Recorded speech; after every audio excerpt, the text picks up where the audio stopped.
como você tem um monte agora, né? Agora, muita coisa saindo hoje no cinema que acaba sendo inspirada em quadrinho, né? Eu acho que assim, o quadrinho tem uma vantagem, ele fura muito a fila, porque quando você chega, vamos dizer, por exemplo, não é o caso do Duna, né? Mas o Duna, que é o grande filme agora, ele já tinha sido adaptado e já tem muito material. Você viu esse novo ou não?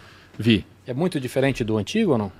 Olha, não, ele é diferente porque a história vai até a metade do livro, né? Tá. Eu li os 6 livros do Duna, né? Então, eu senti falta de um monte de coisa. Eu sou fã chato, né? Mas tudo bem, mas todo mundo que é fã do livro é muito difícil de gostar da adaptação do cinema, sim, né? Até porque o livro assim, ele tem muita coisa. Então não dá para você botar tudo lá.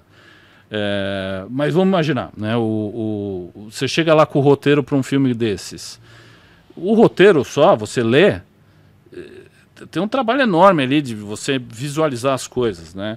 E a HQ já chega com essa visualização feita. Então você tem a história e você já tem também uma ideia de... Você tem uma referência, no mínimo, né? Uma boa referência. Exatamente. Mesmo que você for depois adaptar tudo e mudar tudo, como é o caso de todas essas adaptações de quadrinhos que estão no cinema hoje em dia, Guardiões da Galáxia do Gibi é um pouco diferente do que está lá no cinema e tudo mais.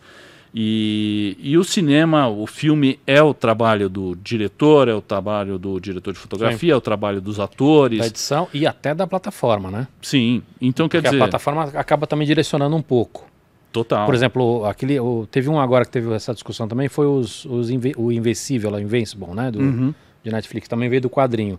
Também é ligeiramente diferente, né? Algumas coisas. Você tem que saber isso. Se você for um purista, você vai quebrar a cara. Então nem entra nesse jogo, né? Porque vai ter adaptação. E a verdade é assim, hoje em dia eu acho até que as adaptações elas têm sido melhor. O serviço de adaptação tem sido feito de uma forma mais competente do que era feito antes. Então você pega, por exemplo, From Hell, que é uma adaptação de um quadrinho do Alan Moore. O filme é uma idiotice em comparação com o quadrinho, mas é porque o quadrinho era inadaptável, sabe? Ou, por exemplo, o V de Vingança também. É fraco em comparação com o material original. Hoje em dia eu acho que assim, não tentando ser, porque você teve o ápice assim, de você ter a fidelidade ao material original foi o Sin City. O Sin City você pega do lado do quadrinho, você tem ali as cenas decupadas igual e tudo mais. Inclusive no mood, né?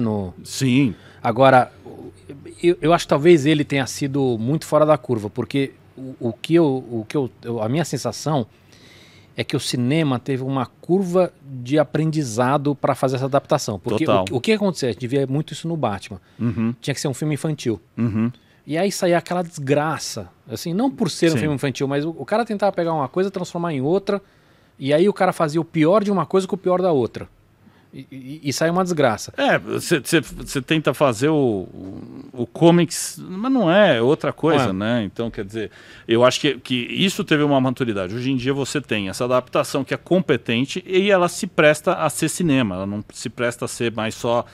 lembra que isso aqui é um quadrinho, sabe? Mas Sin City, ele já é muito, muito diferente de um quadrinho tradicional, né? Você diz a arte, o conceito...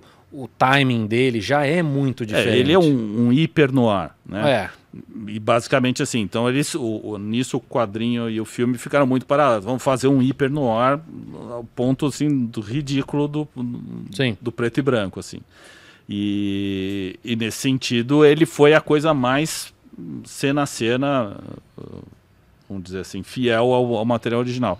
Eu não acho que esse caminho do Sin City é o melhor caminho. Eu acho que é interessante, eu gosto do filme, acho super legal, mas eu acho que o cinema tem que ser cinema, o quadrinho tem que ser quadrinho, e se você quer ter uma conversa entre os dois, você pode ter uma conversa entre os dois, mas eles têm que se trabalhar dentro das limitações e das vantagens que tem, né? Porque assim, são públicos diferentes também, né? Por mais que você tenha o lado fanservice, você tem os fãs e tudo, o cinema é muito mais abrangente. Sim. O cinema, os dois têm uma coisa que eles são... Eles podem ter o seu nicho mais artsy, enfim, mas eles são de consumo em massa. Para funcionarem, essas duas indústrias precisam ser de consumo em massa. Mas O quadrinho ele ainda consegue se safar mais, o cinema não. Se for fazer um filme com um custo desse, ele tem que ser um sucesso obrigatoriamente, né? O quadrinho tem um pouquinho mais de jogo de cintura nesse sentido. Até porque no quadrinho você tem uma variedade muito grande de quem está produzindo. Você tem pessoas como você que está ali sozinho. Por mais que você tenha um CNPJ, você não é uma empresa, você é um artista, né? Um profissional, não importa o nome que a gente está dando, mas assim, é uma coisa. Outra coisa é você ser uma Marvel. Sim. Né? Sim. Ou enfim.